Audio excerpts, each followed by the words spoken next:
It is your grandma. I just wanted to get on here real quick today to talk about something that happened last night because it was such a perfect example of how I use the positive identity practice on the regular and why I value it so much in my own life. So I want to get personal and real about it here.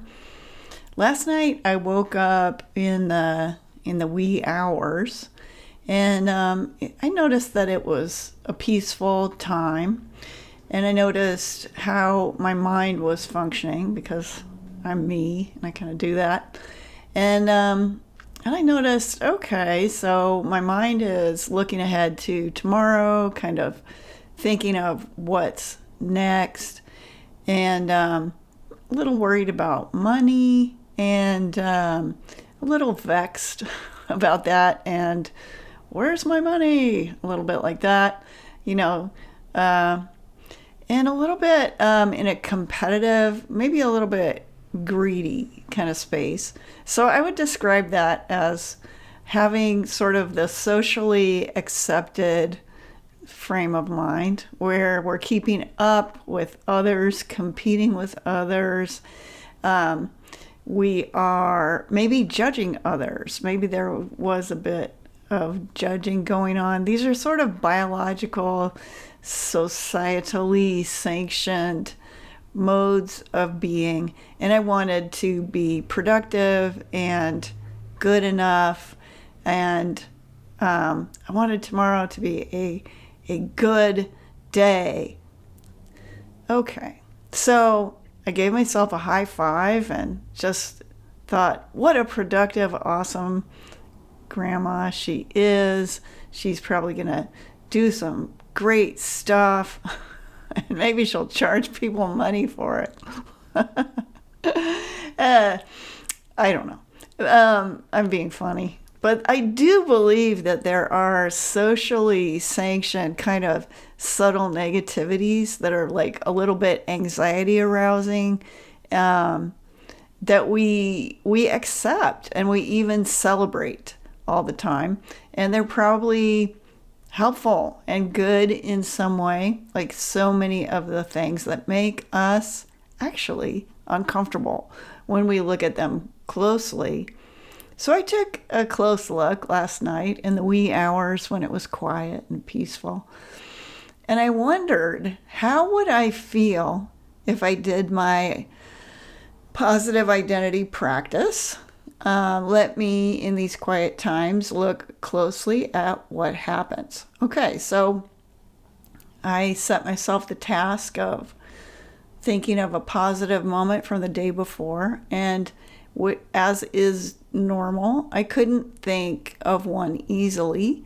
It was easy to think of myself being in the same mode I'm in at the moment that I'm talking about. So I wake up in production mode, and it was easy to think of times the day before when I was in production mode. Lots of high fives there, lots of productivity. But when I ask myself, is that really exactly how I prefer to feel? The answer is no. I couldn't claim those particular productive moments as positive moments on that day. To be clear, sometimes my productive moments are positive moments, but not yesterday's. I also had time spent with friends, and I looked at those and I said, high five. Being social is good. Connecting with people is good. But yesterday, those feelings that were evoked by those experiences were not exactly how I prefer to feel. And then I got a little excited because I kind of started to flirt close to something that I suspected was a real positive moment. It started to have the little glow about it that I sense when I'm really zeroing in on something that I personally value, not because society values it and not because, I don't know, psychology today values it or whatever, but there's just some authentic feeling around a real positive moment. So what it was I was reading Emily Dickinson, which has been a real delight for me lately. I was at the cafe where I like to be, and I was reading a poem. Now, Emily Dickinson is difficult. Her compression is mind-boggling. Her pregnant pauses are packed. And I was unpacking one of her little 8-line poems, and there was a word in there. It was, what was it? It was certified. And I was struggling with this word certified, and I looked it up in the dictionary and had a feeling like aha when I noticed the meaning of certified, that is like when you certify someone insane. And I just had this sort of feeling like aha, thinking, as I know she does in other poems, that she was using this word in more than one way, that she was using it to certify, like when we say certified fresh, like I declare this is fresh. I was just feeling really confident that she was using that word in two ways. So I did a little bit of research, and I did not find resonance for that idea in the Google sphere. But there was this moment, this little moment, when I was like, I'm right. They're wrong. I'm right. And I felt really good. I was like, I know her. Emily's my girl. She's using that word in more than one way. Okay, I might be right and I might be wrong. But the Positive Identity Project isn't about judging right from wrong. It's about looking at how you feel. And I felt really good, really good. So I asked myself then the next question, which was, what strength am I seeing in myself? And I was still, I guess, in productivity mode. So I was like, can't sell it.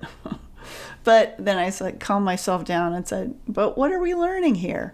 What are we seeing? What are we going to say about Grandma that we like? What do we like about Grandma here? It took me a while, and I kind of thought about, am I a researcher? Am I an Emily Dickinson appreciator?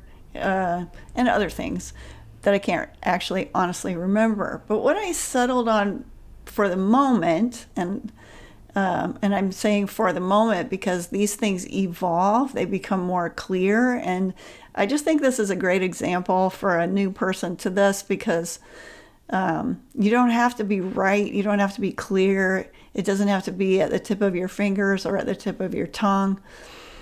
So I decided that what I was seeing is that I like to see things my own way. I like to see things my own way. And that I have a quiet confidence in my own relationship with Emily Dickinson at the cafe. It's mine. And really, if I can't sell it or promote it, it's okay. That's okay. That's what the Strengths Focused Identity Project is about. It's about searching up those truly personal positive moments and finding out what they mean to us. That's it. I just wanted to share that with you. I think it's a great little nugget for you to consider when you're doing your positive identity practice. If you would like to learn more about the positive identity practice, the website link is below. If you want to get letters from Grandma where I ponder the meaning of life and the power of positivity, and also offer yoga classes and relaxations and collaborations and lots of great things, get on the newsletter. Please drop a comment. Comments are so good in YouTube. I'm discovering Grandma likes comments. Okay. Any kind of comment. Your glasses are crooked. I know. So just, click around, get to know us, come inside. You are a marvel. The world is whack, and you are a wonder. See you soon.